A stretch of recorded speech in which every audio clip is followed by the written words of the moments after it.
Seguimos aquí en Conexión Global RD. Ya tenemos aquí Víctor Manuel para todos ustedes, como lo habíamos anunciado.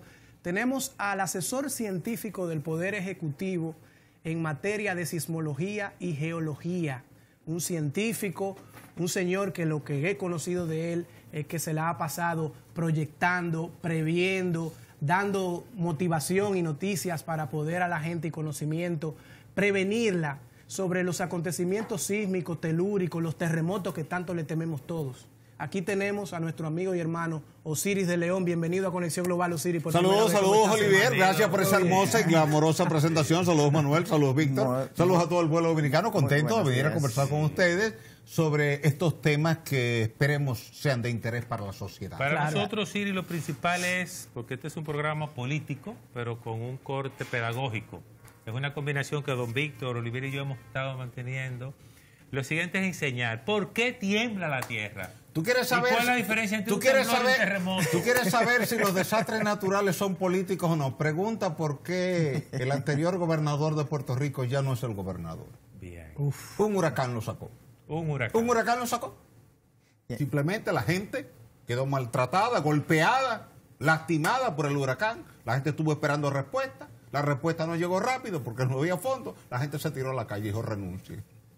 Y eso te pasa en cualquier lugar del mundo.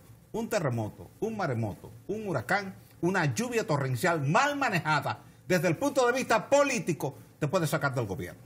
Sí. Por tanto, el tema de los desastres naturales es tan político como ir a hacer campaña política a los Alcarrizos, a Higüey, a Pedernales, porque el político tiene que entender la mecánica operacional de lo que puede pasar en un momento determinado, que pueda lastimar a la sociedad, y la sociedad espera que él como autoridad le ayude a resolver su problema. Bien. Si mañana te llueve torrencialmente otra vez en Puerto Plata, ¿qué hace la gente en Puerto Plata? Esperar que lleguen las autoridades a darle una respuesta. Por tanto, cuando hablamos de política, hablamos de terremoto. Cuando hablamos de terremoto, hablamos de política. Bien.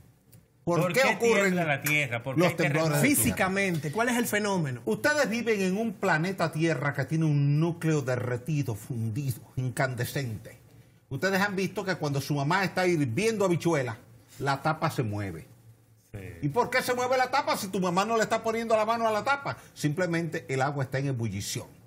Y al ebullir genera vapor. Y el vapor genera una presión y esa presión mueve la tapa. Así te pasa en el planeta Tierra. Tú tienes un núcleo a alta temperatura, todo cuerpo caliente pesa menos que un cuerpo frío, tiende a subir porque es más ligero, al subir se enfría, al enfriarse pesa más, al pesar más tiende a bajar y se forma allá dentro una correa transportadora que llamamos corriente convectiva magmática, que es la responsable de que tú veas un volcán en erupción como el Kilauea, o que tú veas un volcán en erupción como la Soufrière, aquí en Montserrat.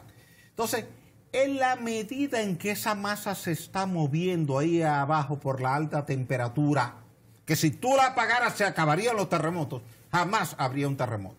Si tú quieres saber si un planeta, cualquiera de los 4 planetas que tú tienes que son rocosos, que son Mercurio, Venus, la Tierra y Marte, chequea si se está moviendo la Tierra en la superficie. O sea que podemos decir, Osiris, que la Tierra siempre está temblando. Siempre está temblando. Que diariamente. No la percibamos, que diariamente. No la sintamos. Tú tienes millones de temblores de tierra al año en el planeta Tierra. Planeta porque completo. El planeta está caliente. El día que el planeta se enfríe, tú pondrás un sismógrafo en cualquier parte del planeta y no registrará movimiento. Pero si no está caliente, tenemos un problema peor que el temblor. Claro, porque eso es lo que mantiene la vida en el planeta. Porque la vida se ha desarrollado en el planeta sobre la base de esa actividad convectiva magmática que genera las placas tectónicas, y esas placas tectónicas a su vez son las que tienen mucho que ver con el clima aquí, con el clima allí. Por ejemplo, tú ves el desierto de Sahara, pero eso es el desierto hoy, pero ese desierto era un bosque como el Amazonas millones de años atrás. Osiris, en ese mismo sentido, entonces, con todo respeto y muchas gracias por estar aquí con nosotros. No, gracias a ti, Víctor. El tema este del cambio climático y la posibilidad del calentamiento global, que se habla bastante, ¿puede incidir en el tema de los terremotos, de los temblores? No, pero sí puede incidir en el tema de los huracanes, las tormentas y las sequías. Tú tienes 2 calores en el planeta, Es como, por ejemplo, tú tienes ahora mismo la oportunidad de irte al mirador a hacer ejercicio. Corriste 10 kilómetros. Tu temperatura subió, ¿cierto? Sudaste, ¿cierto? Sí. Pero no tienes fiebre. No. Exacto. Es como La un fiebre es termostato. un proceso interno.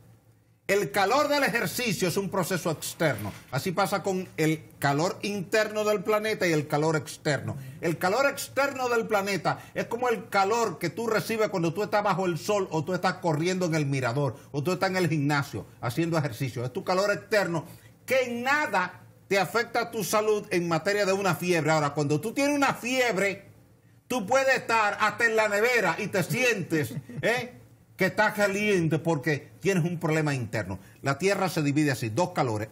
Uno externo, que es el clima, que es el responsable de tormentas, huracanes, sequías, lluvias, y otro interno, que es el responsable de los terremotos.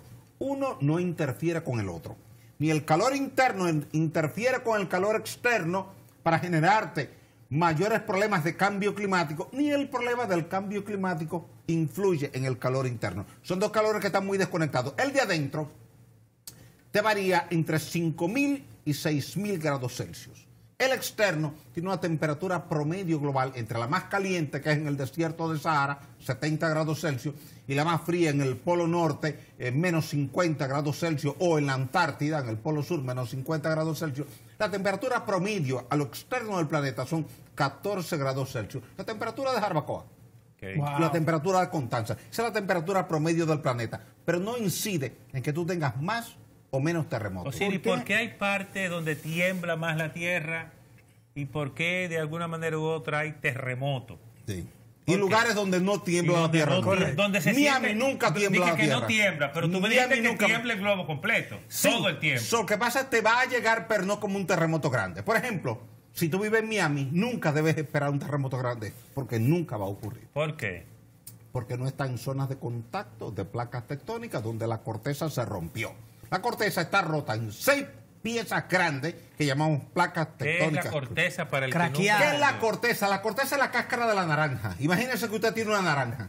Cuando usted pela esa naranja para usted comerse la naranja, lo de afuera, esa capita, esa es la corteza de la naranja. Así la tierra tiene una cáscara, que es una Una roca, sola. sí, una sola, que es la corteza, que puede tener 60, 70, 80 kilómetros en la zona donde están los continentes y puede tener 40, 50, 60 kilómetros en las zonas marinas. Entonces, esa corteza, que ya es roca fría, totalmente fría, tú la ves cuando tú vas por la cordillera central, esa roca que tú ves son la corteza terrestre. Esa corteza está rota en 6 placas grandes. Tienes la placa de Norteamérica, tienes la placa de Pacífico, tienes la placa de Eurasia, tienes la placa de África, tienes la placa de Sudamérica y tienes la placa de Australia. Esas son las placas grandes. Y después tienes 6 placas chiquitas, una de las cuales es la tuya, la placa del Caribe, que incluye a todo Centroamérica, Jamaica, Haití y República Dominicana, que somos la hispaniola. No incluye a Cuba, porque Cuba queda del lado del bloque de Norteamérica. La placa de norteamericana. Norteamérica queda México, Estados Unidos, Canadá, queda Cuba, quedan las Bahamas, toda esa franja, y el Atlántico Norte. Porque la rotura entre esas dos placas, entre esas dos piezas, es como tú tener una separación entre Naco y Piantini por la avenida, qué sé yo, Abraham Lincoln. Así, esa línea de rotura que te pasa por Santiago de Cuba y que te pasa al sur de Baracoa, en Cuba, te pasa al norte de Montecristi, te pasa al norte de Puerto Plata, te pasa al norte de Samaná. Esa es la separación. Por tanto, si tú sales a buscar la línea de contacto entre la placa de Norteamérica y la placa del Caribe, te pones en un bote, sales de Puerto Plata, te mueves 15 kilómetros y ahí está, esa línea en el fondo del mar, que es la responsable de esa profunda fosa que tú tienes ahí, que se llama la fosa de la Hispaniola. Si te mueves al oeste, al norte de Jamaica, te llegas a la fosa de Caimán, y si te mueves al este, llegas a la fosa de Puerto Rico o fosa de Milwaukee. Esas 3 fosas están justo a lo largo del eje que separa la falla de Norteamérica de la del Caribe. Esa Y es la esa de San falla, Andrés, y esa la falla de falla, San Andrés. La falla de San Andrés. no, la falla de San Andrés te queda en California. Ok. Viene bajando por la zona de San Francisco, Sí. Los Ángeles, San Diego y Baja California, y es perpendicular a esta que estamos hablando acá. Aquella viene norte-sur. Por tanto, si en California tú esperas un terremoto, la roca se va a mover norte-sur. Si tú esperas un terremoto aquí, se mueve este-oeste. Es decir, son direcciones distintas porque la placa del Caribe, que es donde estamos nosotros, y está la franja norte de Venezuela y de Colombia, se mueve hacia el este, como si fuera para España, a 2 centímetros por año. Entonces, ¿por qué tiembla en algunos lugares más que en otros? ¿Y por qué en algunos son más propensos a los terremotos, como Chile, que siempre está temblando? Yo veo que Chile cada rato tiene un problema. Chile tiene dos componentes. El primer componente es que Chile está justo en el borde de la placa del Pacífico con la placa de Sudamérica.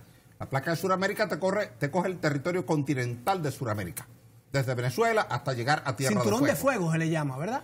El cinturón de fuego se le llama a todo el borde del Pacífico. Correcto. Es decir, tú sales de Tierra de Fuego, ahí en Sudamérica, subes todo Chile, Perú, Ecuador, Colombia, entras por Panamá, Costa Rica, sigues Nicaragua, sigues El Salvador, Honduras, toda esa franja, entras México, Estados Unidos, subes Alaska, de ahí, después de pasar Canadá, subes Alaska, cruzas a Rusia por el estrecho de Bering, en Kamchatka, de ahí bajas a Japón, de Japón bajas a Filipinas, y de Filipinas bajas a la parte norte de Australia.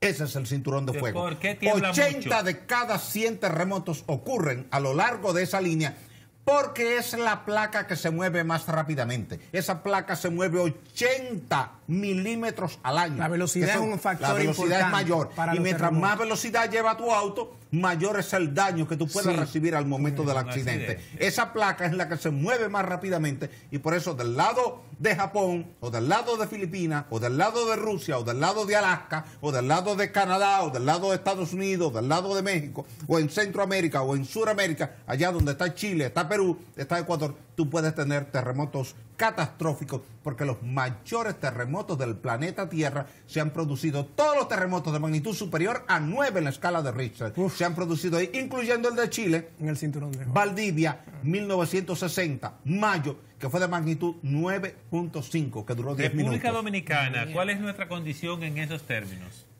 La condición de un contacto entre una gran placa y una pequeña placa. Es una colisión entre una bicicleta y un camión. ¿Cuál se está montando en cuál? Hay que La explicar placa eso de también. Norteamérica entra por debajo de la placa del Caribe y levanta la placa del Caribe y es como si la placa del Caribe, la placa chiquita, estuviera montada encima de la placa de Norteamérica. Y esa placa, al penetrar en un efecto que se llama subducción, como cuando tú entras una cuña por debajo de la puerta y la puerta se levanta. Así se levanta nuestro territorio. Por eso cuando tú vas a Manresa, tú ves el mar allá abajo y el arrecife arriba. Cuando tú vas al mirador, tú estás caminando en el mirador y tú ves la José Contreras allá abajo.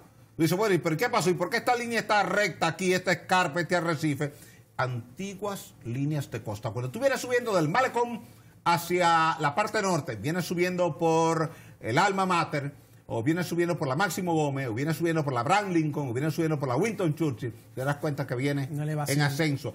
Y que hubo que cortar la roca, y tú lo puedes ver frente al Ministerio de Turismo y de Medio Ambiente, que la roca está cortada, porque para subir de una terraza a la otra, que tenía 10 metros de altura, y tú no podías subir los autos de esa manera, entonces tuviste que cortar para mantener una pendiente de 5%, que es lo que te permite la vialidad. Hay una ¿Cuál es- inquietud, cuál es? Osiris, hay una inquietud con los edificios grandes.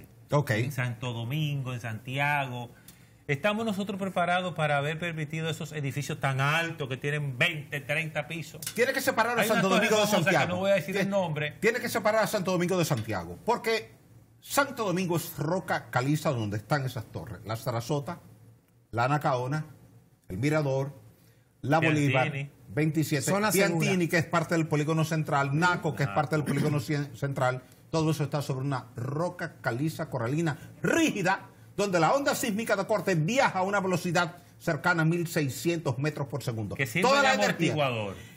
actúa como si fuera un amortiguador, o como si fuera un disipador, o como si fuera un blindaje a tu torre. En consecuencia, tú cuando vas a la catedral y tú la miras, te das cuenta que no tiene hormigón, Sí. no tiene acero, Y está no tiene intacta. cemento, Sí. y está intacta después de 500 años soportando grandes terremotos, incluyendo un terremoto de magnitud 8.1, que fue el 4 de agosto de 1946. Tú dices, esto no soporta un terremoto, sino la roca que está debajo produce un efecto de blindaje. Santiago es lo contrario.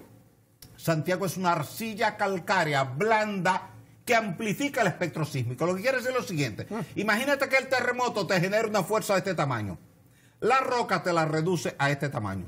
pero el suelo te la amplía a este tamaño. Por tanto, a mayor fuerza, mayor empuje lateral sobre el edificio, mayor basculamiento lateral del edificio, y como el concreto es rígido, termina partiendo y colapsando. Acaba de ocurrir en el día de ayer en Turquía, con un terremoto de magnitud 6.8 en la parte oriental de Turquía, cerca de la frontera con Siria. Ahí hay daños extraordinarios y tú estás hablando de un temblor de magnitud 6.8 que ya hoy día, con la ingeniería de hoy y la tecnología de hoy, ninguna edificación O debía sea que salir como lastimada. dominicanos podemos no preocuparnos. Nosotros vamos a ir al bloque, hay que ir a Víctor. una En el Cibao pausa, sí, pero antes... y en Santo Domingo Norte sí, y ¿cuál en es- Santo Domingo Oeste sí debemos preocuparnos. Para luego de la pausa, porque casi tenemos que ir a una pausa, ¿cuál es la zona de mayor riesgo sísmico de la República Dominicana? Ok. Luego de la pausa, vamos a ver.